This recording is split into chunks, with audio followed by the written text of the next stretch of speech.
then on October 6th, he's negative, but then he just comes back positive for cocaine. But she said she's going to get it on her. Where did the cocaine come from?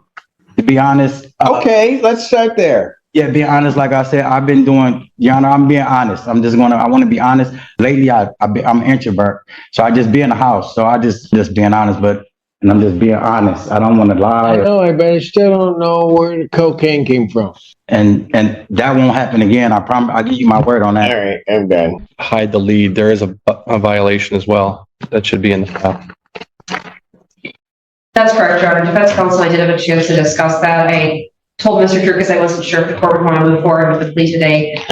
I'm not going to want to.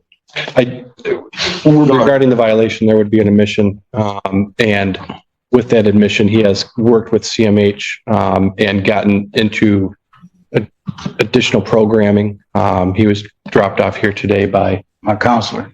and he wants to continue to have negative tests, but obviously there's the positive test that just happened. Well, the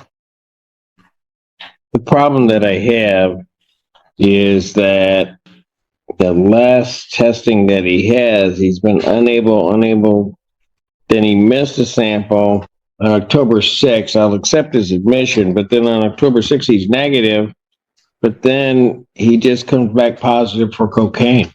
There was issues with his rent, and he's worked with his counselor, and he also wants to address the court. Go ahead. Well, I think go ahead.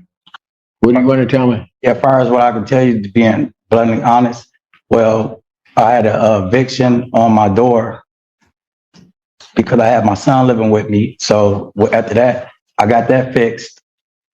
October the 7th, I think. But I was going through a bad time situation, so I take full accountability for the situation that happened. But when it comes down to, I got a bleeding ulcer. So when I called Cheryl, I told her I couldn't make it in because I was going through a bad spot, but she didn't answer the phone. So I still came in, and I tried to use the bathroom. I got bipolar depression, anxiety. I waited a whole hour. And because she told me I could wait in there. So I waited an hour in there sitting, and I still couldn't use the bathroom because of my respiratory system. So it's been going bad, but it's getting better because ever since that I've been coming to drop, I was using alcohol, but ever since I've been coming to drop, I haven't used no alcohol. So my body is getting better. So when I went in on October the 15th, I dropped, and like I said, I take full responsibility for the situation that happened, but I have been clean, but I went through a rough patch, a little episode. So, I mean, I'm just being honest. I take full accountability. I made a mistake. I went down there, I told my counselor. So my counselor, they didn't want me to ride the bus. So they brought me here. Do you have an upcoming appointment? She made an appointment for CMH to get, I got an appointment for CMH to go in there and talk to them.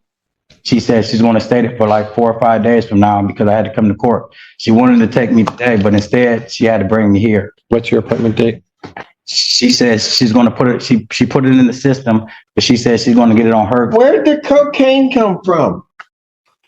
Well, to be honest. Okay, let's start there. Yeah, being honest, like I said, I've been doing, Your Honor, I'm being honest. I want to be honest. I've been doing fine. I picked up a little weight, like Miss Marilyn, my landlord, she said, you've been doing fine. But I just got into a bad spot in my life, and I'm just being honest. I just want to be honest. I don't want to lie to nobody, and then I made a mistake.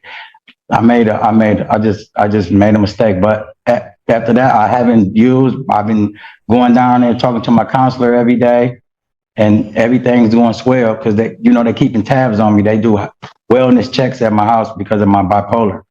But what happened was I had got around, but I'm taking accountability, but I just got around the wrong people when I went out and was hanging out. The one time I did hang out, and lately I'm an introvert. So I just be in the house. So I just got beside myself. I'm just being honest, but my counselor's been with me every day now, and I've been staying in the house, and she's taking me to community health, and she's everything's going well. Miss Marilyn, my landlord, she's been coming up checking on me, and everything's been going well. They take me to the grocery store. Your Honor, if I can just add in here, he had four negative tests. There were the two that you indicated, the refusals. He somewhat explained that. He had a missed sample. He was negative, and then we had the relapse. So there's, other than the unable or refusing, he is testing negative. There was the most recent test that was positive. What I'd be asking the court today would be if he can get another negative in between now and the next court date. Obviously, that's a very good indication that he is telling the truth and he had a bad night with the positive test. But I went and told my counselor because I quit drinking alcohol, and like I said, I've been gaining weight. I've been doing everything good, and I went and told Miss Jenna and Miss Marilyn, and after that, they've been coming to check on me every single day. And I go downstairs, I play ping pong, dominoes, and they read books with me. And I've been doing everything right. And my mom, I called my mom. My mom said, dress nice and be honest to you because you're a good judge. So I just came here and I'm just being honest. I don't want to lie. I know, but I still don't know where the cocaine came from. Are you hanging out around with people? I really don't never leave out the house. Can I be honest with you? Okay, my brother had a heart attack, right? This ain't about my brother though. My brother had a heart attack. So what happened was I ended up catching the bus on my way to go see him downtown in Arbor, on my way to go see him. Didn't make it to go see my brother when he came out of coma because I get downtown, like my mom don't let me ride the bus. I get downtown, see some guys I know, before you know it, this the situation to end up. Boom, my mom called me, tell me, get back home. I go home, and I've been in the house ever since, besides just doing a report. Because I really don't never come out the house because after what happened to my brother when they killed my brother. So I really just don't like to be out the house.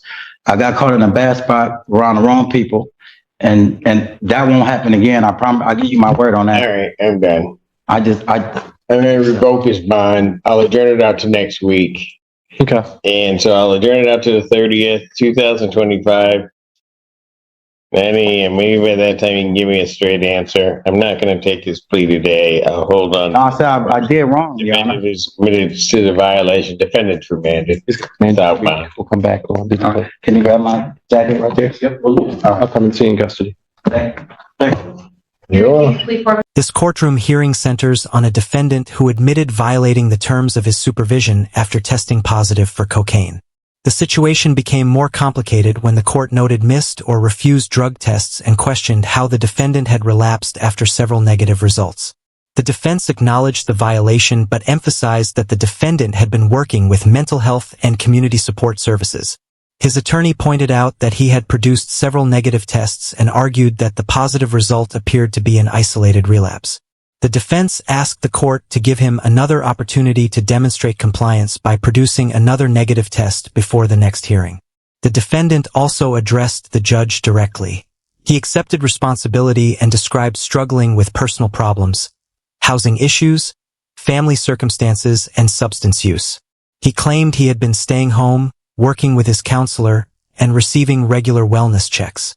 He said he had encountered the wrong people during a trip and made a serious mistake, promising the court it would not happen again. But the judge remained unconvinced by one critical issue. The defendant still could not provide a clear answer about where the cocaine came from. The judge specifically questioned the contradiction between earlier negative testing and the later positive result. Rather than accepting the plea immediately, the judge decided to adjourn the matter until the following week, giving the defendant another opportunity to provide a more direct explanation. However, the violation was admitted, and the defendant was remanded into custody. This hearing shows how difficult it can be for a court to balance accountability with a defendant's efforts toward rehabilitation. If you found this case compelling, like this video, subscribe to the channel, and comment below with your thoughts on the judge's decision.